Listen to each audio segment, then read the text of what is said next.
Mesdames et messieurs, bonjour, bienvenue à suivre cette actualité sur Kivu Morning Post TV. Voici les principaux titres. 5e jour des combats entre les M23 et les FARDC dans les territoires de Lubero.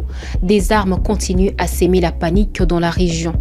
L'armée indique qu'elle est en train de faire un riposte face aux attaques du M23 soutenu par l'armée rwandaise. Et puis une délégation des parlementaires de l'Union africaine est à Goma pour s'enquérir de la situation ici dans l'est de la République démocratique du Congo. D'autres informations, c'est dans ces derniers numéros de la semaine de l'actualité du jour. Restez branchés.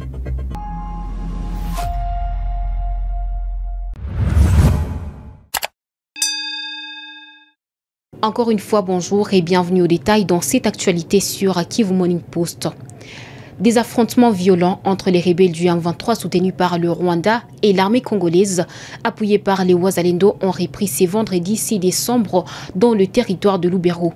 Selon des sources locales à Kivu Morning Post, ces combats d'une grande intensité ont repris vers 3 h du matin. Ces affrontements sont notamment signalés à l'entrée de Hutoué et Kivako sur l'axe Kasehe-Matembe. Depuis ce matin, des détonations d'armes lourdes et légères se font entendre dans cette zone.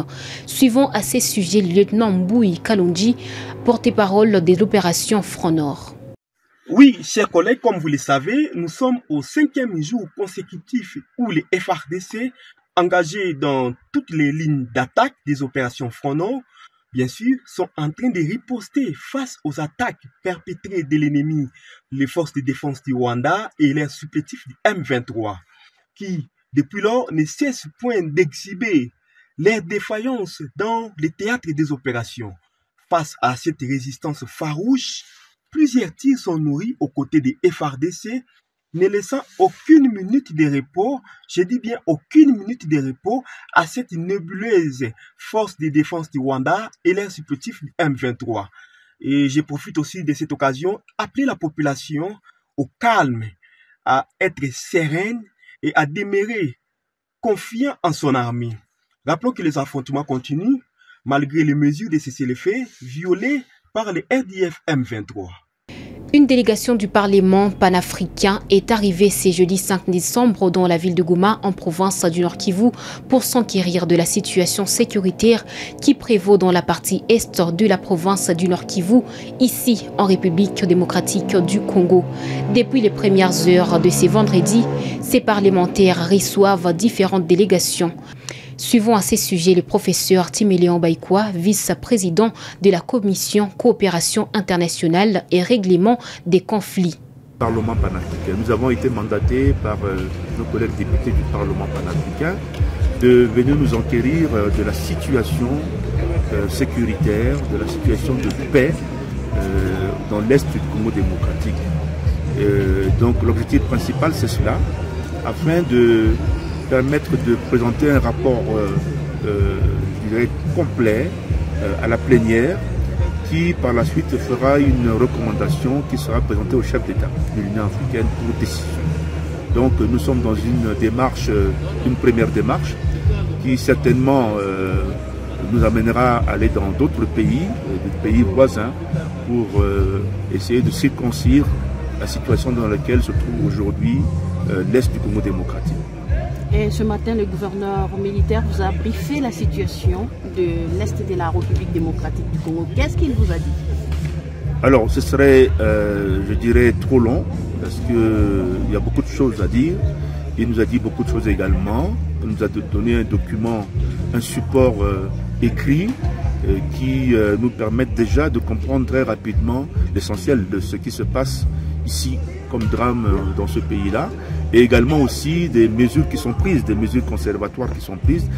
Naturellement, c'est un domaine, il y a des domaines pour lesquels il ne peut pas s'étendre, notamment le domaine militaire. Hein. Donc, mais nous étions dans une disposition où nous avons eu suffisamment de...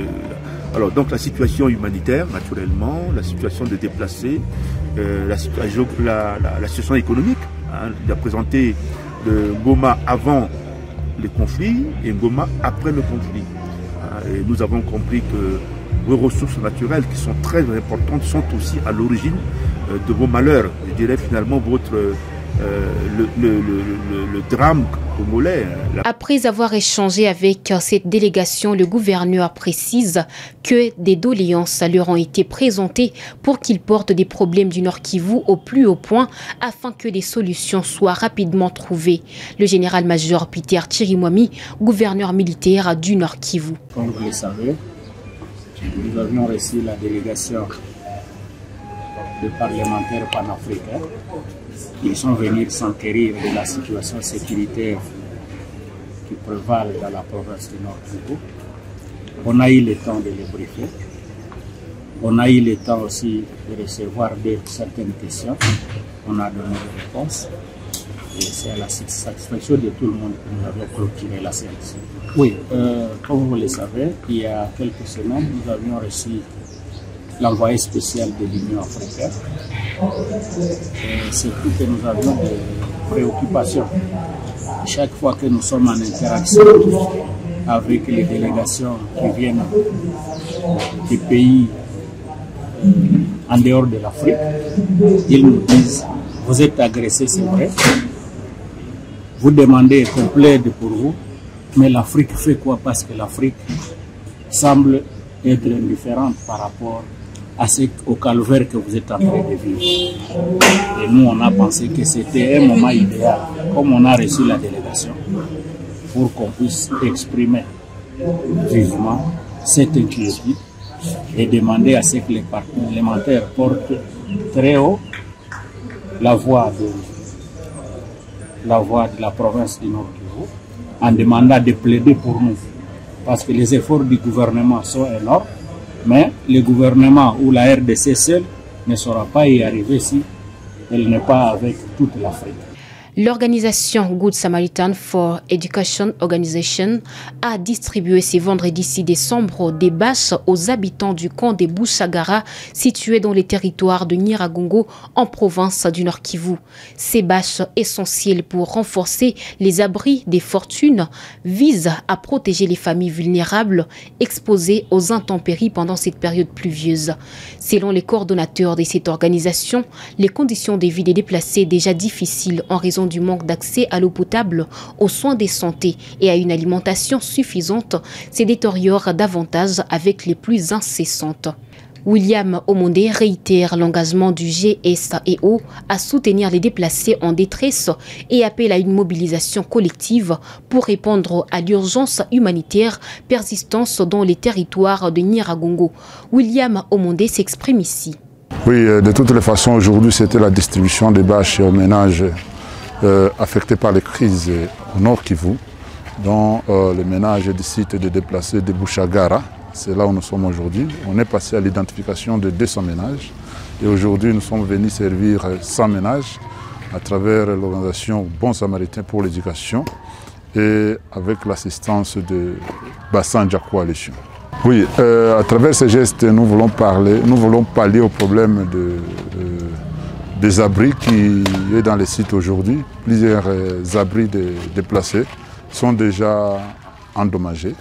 Et pendant cette période de pluie, donc, il y a certaines personnes qui passent des nuits à la Belle Étoile. Et quand il pleut, presque tous les ménages sont sointés à l'intérieur. L'activité s'est bien passée. Bien sûr que certaines personnes n'ont pas été servies, vu qu'on a eu seulement le nombre limité de ménages, mais nous pensons qu'à la prochaine, on va servir d'autres ménages. Pour l'instant, on peut dire que nous sommes toujours en mobilisation des fonds pour voir dans quelle mesure possible on peut arriver à assister tous les ménages possibles. Mais nous savons que peut-être la semaine prochaine, on peut venir encore à l'assistance des autres ménages dans la possibilité. Poursuivons cette actualité sur Kivu Morning Post, mesdames et messieurs. Dans une conférence de presse à Bruxelles, l'opposant congolais Martin Fayulu accuse le président congolais Félix-Antoine Tshisekedi d'avoir vendu les pays à Paul Kagame. Pour Fayulu, le chef de l'État est un antipatriote. Martin Fayulu. Et mettre en mal cette cohésion nationale, je ne peux pas être d'accord avec Tshisekedi. C'est pour ça que je dis qu'il est un diviseur. Tshisekedi, c'est un antipatriotique. antipatriote. Pourquoi j'ai dit ça? Il a vendu le pays à Kagame. Et j'aimerais qu'il vienne ici devant vous ou devant moi, qu'il me dise le contraire. Tshisekedi a fait venir Kagame 2 fois à Kinshasa. Où les gens disent Fayulu, Yona Nyoboya Kagame. C'est lui qui a fait chanter ça à ses sympathisants et à ses militants. Aujourd'hui, les plus de 120 localités du Nord Kivu, est-ce qu'il les a abandonnés? Comment est-ce que Tshisekedi, tout l'argent qu'il dépense pour le voyage, même l'argent qu'il dépense, l'argent de l'État pour faire la propagande du changement de la Constitution, pourquoi il ne donne pas ça aux militaires congolais? Pourquoi il n'achète pas des armes? Pourquoi, s'il pense que les militaires congolais aujourd'hui ne sont pas suffisamment rodés, ce que je ne crois pas, pourquoi il n'emploie pas une armée d'un pays frère, ami, pour combattre contre l'armée rwandaise, contre le M23? C'est pour ça que je dis qu'il est un antipatriote. Pourquoi il laisse à Bunagana les enfants aujourd'hui apprendre le Kinyarwanda? Pourquoi? Pourquoi il a abandonné toutes ces contrées qui sont prises par le Rwanda? Donc, qui a vendu la souveraineté du pays? Plus que la souveraineté, qui a vendu les territoires? Parce que vous allez encore revenir sur l'article 5, sur la souveraineté. Qui a vendu les territoires congolais? Donc, j'ai dit qu'il est un anti-patriote. Et je termine en disant qu'il est un incompétent et un assoiffé d'argent. Ok? Donc, pour lui, il prend la revanche sur la vie. Et il doit tout posséder. Tout posséder. Et voilà Tshisekedi.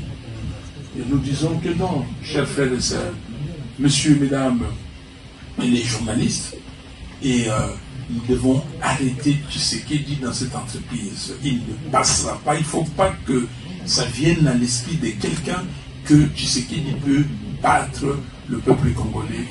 Mesdames et messieurs, c'est par cette information que nous clôturons cette actualité sur Kivu Morning Post TV. Merci à vous de l'avoir suivi.